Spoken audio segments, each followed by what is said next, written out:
Sveiki. Šiandieną atsitiktinai atsiverčiau Izaijo knygos 5 skyrių. Žinoma, akis užkliuvo už 5 skyriaus, kuris vadinasi Giesmė apie vynuogyną. Pasakysiu atvirai, kad šį tekstą skaičiau kelis kartus ir ne iš karto jį supratau. Nors tarsi viskas pasakyta labai aiškiai, net paaiškinta. Tačiau taip jau yra. Biblija yra paslaptis, kaip ir Dievas kartais slepiasi nuo mūsų. Taip ir bibliniai tekstai ne visada atsiveria iš karto. Taigi Izaijo knyga 5 skyrius 1-8 eilutė. Giesmė apie vynuogyną. Tebūna man leista sugiedoti savo mylimajam meilės giesmę apie jo vynuogyną. Mano mylimasis turėjo vynuogyną derlingos kalvos atšlaitėse. Jis išpureno žemę, išrinko akmenis ir apsodino geriausiomis vynuogėmis. Viduryje pastatė bokštą sargui ir įrengė jame net vyno spaudyklą. Tikėjosi auginti vynuogės, bet prisiaugino rūgštuogių. Taigi dabar Jeruzalės gyventojai ir Judo vyrai, prašau spręsti mano bylą ir mano vynuogyno. Ką dar reikėjo padaryti mano vynuogynui, ko aš jame nepadariau? Kodėl jis priaugino rūgštuogių, nors aš tikėjausi, kad jis ves vynuogės? Dabar jums pasakysiu, ką ketinu daryti savo vynuogynui. Išrausiu gyvatvorę ir jis bus nuniokotas. Nugriausiu sieną ir jis bus ištryptas. Taip, paversiu jį dykvietę. Nebebus jis genimas nei purenamas. Apžels erškėčiais ir rusnėmis. Debesims įsakysiu, kad nelietų ant jo lietaus. Galybių viešpaties vynuogynas tai Izraelio namai, o daigai, kuriais jis gėrėjosi, tai Judo vyrai. Jis laukia teisingumo ir štai deja kraujo praliejimas. Jis laukia teisumo ir štai deja klyksmas.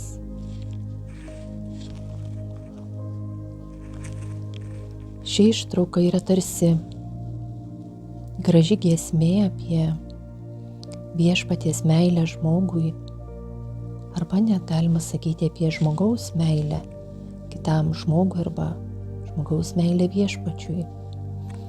Ir šitame tekste jungiasi meilės dainos motyvas su pranašišku nuosprendžių paskelbimu.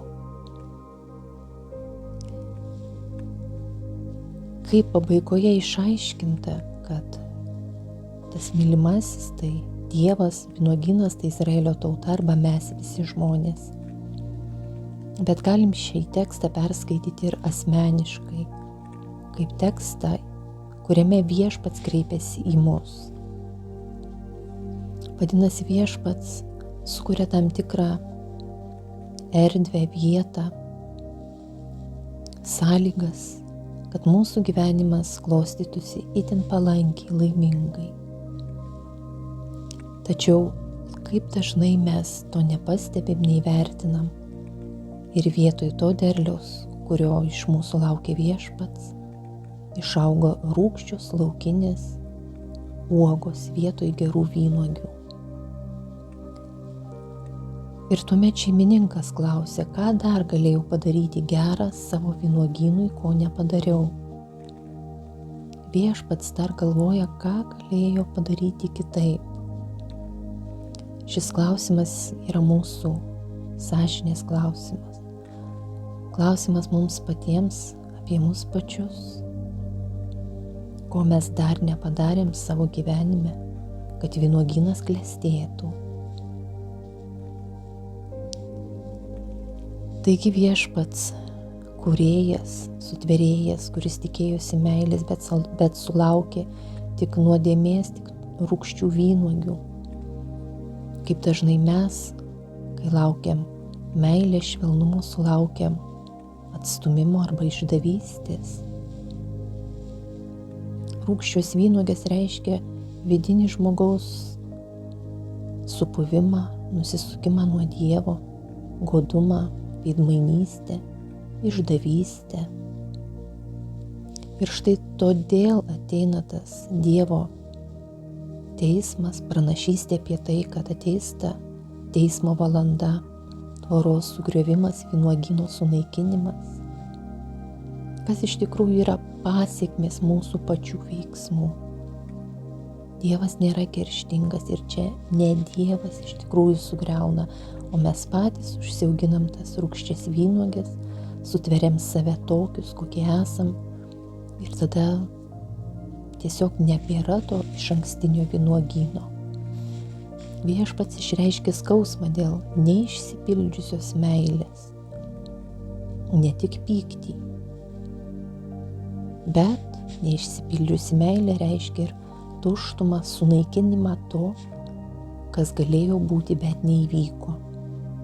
Tai atspindi tą pirminį Dievo ir žmogaus santykį, ryšį, kaip meilės istorija. Dievas nėra šaltas, abejingas, jis pergyvena, jis yra nusivylęs mylimasis, kurio meilė buvo atstumta. Jeigu žiūrėtume į istorinį kontekstą, tai pranašas Izaijas šitame skyriuje kalba apie Judėjos tautą, kuri gyveno prabangiai, maždaug 8 amžiuje prieš Kristų Judėjoje, bet visuomenėje klestėjo daug neteisingumo ir socialinio, ir materialinio, ir religinio, daug veidmainystės, nesąžiningų dalykų. Todėl ši giesmė yra tam tikras ir moralinis kaltinimas to meto visuomeniai. Tai yra ir iš tikrųjų tuo metu aktuali pranašystė apie Jeruzalės žlugimą ir tremtį į Babiloną. Bet jeigu atmestume tą istorinę prasmę, tada lieka vien tik mistinė, simbolinė prasmė į vynuogyną kaip tam tikrą erdvę mūsų širdyje, mūsų sieloje. Tai alegorinis tekstas, kuris suteikia tam tikrą viltį, kad kiekvienas žmogus, jeigu išlaikytų tą meilės ryšį, meilės santykiais, turėtų išpuoselėtą, išpurentą tą vynuogyną savo gyvenimą. Tačiau jeigu žmogus nusisuka nuo meilės, leidžia įsigalėti puikybei, savanaudiškumui, materializmui, vaisius anksčiau ar vėliau tampa rūgštus ir Viešpačiui to nereikia. Vynuogyno griovimas tai ta žmogaus sukurta dvasinė dykuma, kurioje nebelieka vietos Dievui, nes pats žmogus prarado ryšį su dieviškuoju pradu. Tokiu atveju ši giesmė tampa iš Viešpaties lūpų sklindančia skausmo giesme, meilės per skausmą giesme. Ir kvietimu mūsų širdį, mūsų sielą puoselėti kaip tam tikrą mistinį sodą. Taigi šis tekstas parašytas kaip meilės giesmė virsta skausmo pranašystė. Jame gražiai galim pastebėti tą dramatišką virsmą nuo švelnumo prie paskutinių skausmingų, dramatiškų, pesimistinių natų.